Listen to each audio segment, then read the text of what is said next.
और रुक करेंगे। सबसे पहले इस बीच आ रही है एक बड़ी खबर की ओर, बड़ी जानकारी आ रही है, वो बता देते हैं आपको। तो बड़ी खबर, दिल्ली से चंडीगढ़ जा रही शताब्दी एक्सप्रेस पर करनाल जिले के कोहंड गांव के समीप दरअसल अज्ञात युवक ने पत्थर से हमला कर दिया। पत्थर ट्रेन की बोगी पर जा लगा और बोगी का शीशा टूट गया। जिस कोच का शीशा टूटा उस सीट पर पंजाब के अटॉर्नी जनरल डॉक्टर अनमोल रतन सिद्धू सवार थे। और आपको यह भी बता दें कि पत्थर के हमले से अटॉर्नी जनरल बाल बाल बचे और उन्हें कोई चोट नहीं आई।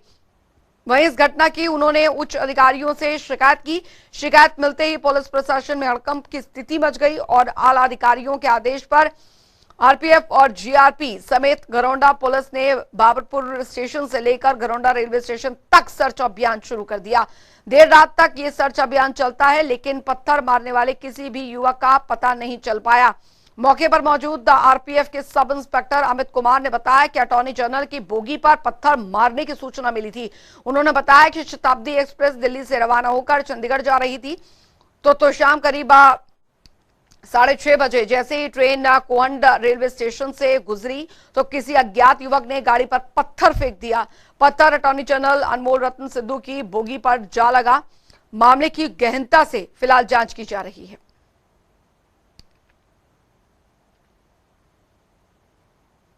तो कोहंड रेलवे स्टेशन के पास का ये घटना है। पानीपत के पास किसी अनजान व्यक्ति ने पत्थरबाजी की है।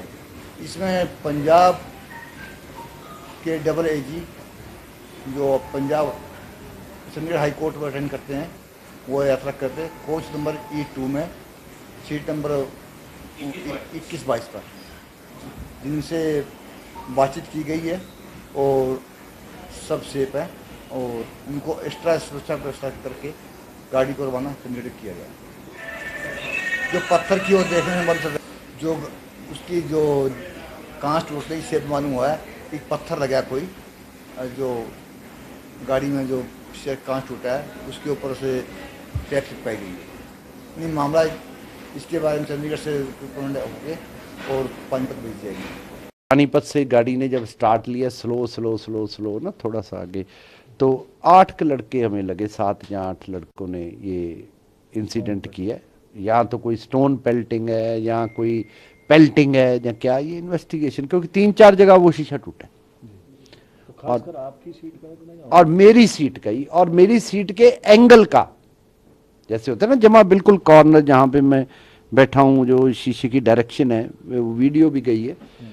तो रेलवे पुलिस आ गई थी इमीडिएटली सारी, उन्होंने सारा देखा। हमारे डीजीपी साहब ने भी इमीडिएटली सारा they took into everything under his command. तो हरियाणा काउंटर पार्ट से इमीडिएटली बात की तो सारा ठीक, we are safe and sound. ये जो अटैक हुआ है दिस इज़ हाईली कंडेमेबल और हमने एग्जीक्यूटिव की इमरजेंसी मीटिंग बुला के इस अटैक को कंडेम भी किया है और डीजीपी हरियाणा को रिक्वेस्ट भी की है कि इसकी फर्दर इन्वेस्टिगेशन की जाए, हाई प्रोफाइल इन्वेस्टिगेशन होनी चाहिए और जो भी इसमें एक्यूज्ड हैं उनको ऑल कल्प्रिट जितने भी हैं, जो देखो जो फैक्ट सामने आ रखे हैं उस हिसाब से तो ये जानबूझ के ही लगता है। बाकी इन्वेस्टिगेशन में जो आएगा वो उस हिसाब से ही आगे चलेगा। जो एक्यूज्ड हैं, जो भी इन्वेस्टिगेशन के पार्ट बनते हैं, उनको पूरी कड़ी से कड़ी सजा दी। और सुशील संवाददाता हमारे साथ इस खबर पर ज्यादा जानकारी के साथ जुड़ गए हैं। सुशील, फिलहाल इस पूरे मामले में अभी जांच का दायरा जो है वो कहां तक पहुंचा है और क्या कुछ जानकारी फिलहाल मिल पा रही है? क्योंकि जैसा कि एडवोकेट जनरल इस बात का जिक्र कर रहे थे, उन्हें ऐसा लगा कि 7 से 8 लोग थे जिन्होंने ऐसा किया। अभी फिलहाल क्या कुछ पता चल पाया इस पूरे घटना को लेकर?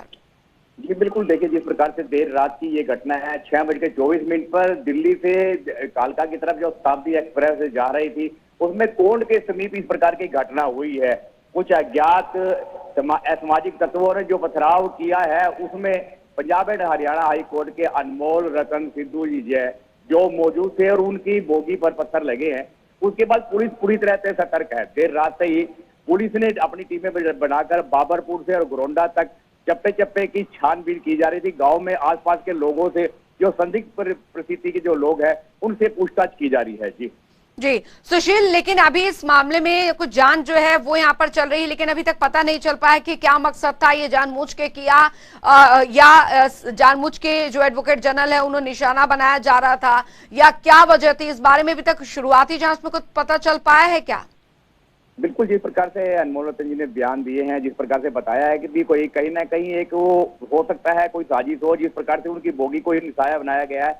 पुलिस प्रशासन बात करें जीआरपी, आरपीएफ की और गोंडा और पानीपत पुलिस की पूरी तरह से बारीकी से जांच कर रही है। अभी तक किसी प्रकार के कोई सुराग है वो पुलिस को नहीं लग पाए हैं। जी सुशील, क्योंकि अभी जैसे जानकारी मिल रही थी कि जिस दौरान ये घटना घटी उस दौरान ट्रेन काफी धीमी गति से चल रही थी। अब ऐसी स्थिति में पूरा मामला सामने आने के बाद पुलिस का क्या कुछ कहना है? अभी शुरुआती तौर पर क्या कुछ समझ में आ रहा है कि उन्हें टारगेट यहाँ पर किया जा रहा था, या फिर कोई शरारती तत्व था जिसने इस तरीके से इस घटना को अंजाम दिया?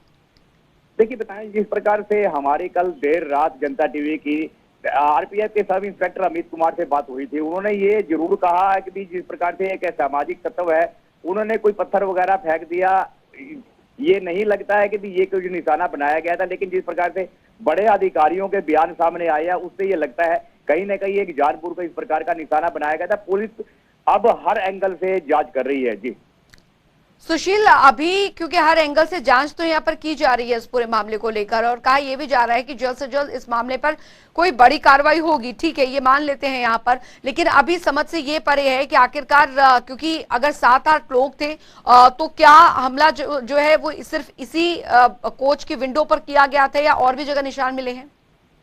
देखिए, जिस प्रकार से हमारी अधिकारियों से बातचीत हुई है, उन्होंने ये बताने से बिल्कुल इनकार कर दिया कि भाई तथ्य क्या है, किस प्रकार की कहां और किस साइड में ये जो जांच है वो चल रही है।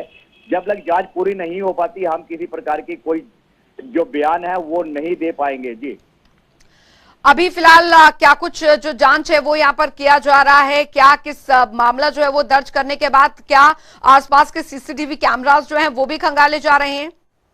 बिल्कुल बिल्कुल, जिस प्रकार से कोंड जो है यहाँ धरोंडा से 8 किलोमीटर है और कोंड के आसपास जितनी भी फैक्ट्रियां हैं उनके जो सीसीटीवी कैमरे हैं पुलिस उनको खंगालने पर लगी हुई है। कोंड के जो आसपास के जो घरेलू इलाके हैं वहां कहीं किसी प्रकार का कोई सीसीटीवी फुटेज मिल जाता है, पुलिस इस एंगल में भी काम कर रही है। जी बिल्कुल सुशील, फिलहाल क्या इस तरह की घटनाएं पहले भी हो चुकी है क्या? बिल्कुल बिल्कुल, देखिए बताना चाहूंगा, जिस प्रकार से 13 वर्ष पूरा राहुल गांधी जो कांग्रेस के नेता हैं उनके जो रेल है उनकी गाड़ी पर भी जो एक पथराव किया गया था जिसमें एक बड़ा बवाल मचा था और जांच हुई थी। जी जाहिर तौर पर सुशील, अभी फिलहाल इस मामले को लेकर पुलिस भी लगातार एक्टिव है, आरपीएफ को भी यहाँ पर जांच जो है वो वहां पर कर रही है कि आखिरकार क्या वजह थी या कोई जानबूझकर यहाँ पर ये सब किया गया है। फिलहाल अभी वहां पर क्या स्थिति बनी हुई है, वहां पर क्या किसी तरीके सबूत भी जुटाए जा रहे हैं, और रेलवे स्टेशन से कितनी दूर का ये मामला है?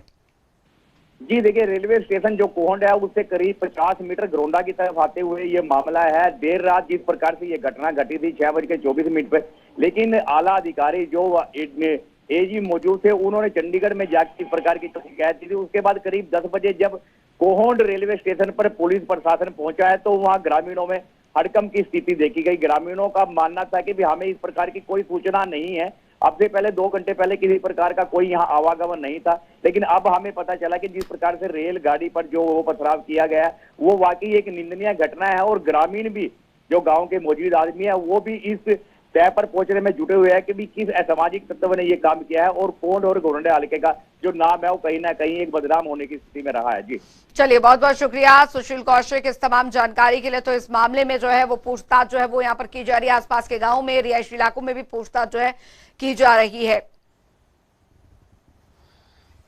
तो बता दें, इस पूरे मामले को लेकर सुरक्षा का दायरा यहां पर बढ़ाया गया है, क्योंकि जिस तरीके से शताब्दी एक्सप्रेस पर यह पथराव हुआ है उसके बाद अब जांच यहां पर तेज कर दी गई है। तो ट्रेन में पंजाब के एजी सवार थे और पत्थर से ट्रेन की खिड़की का शीशा टूटा।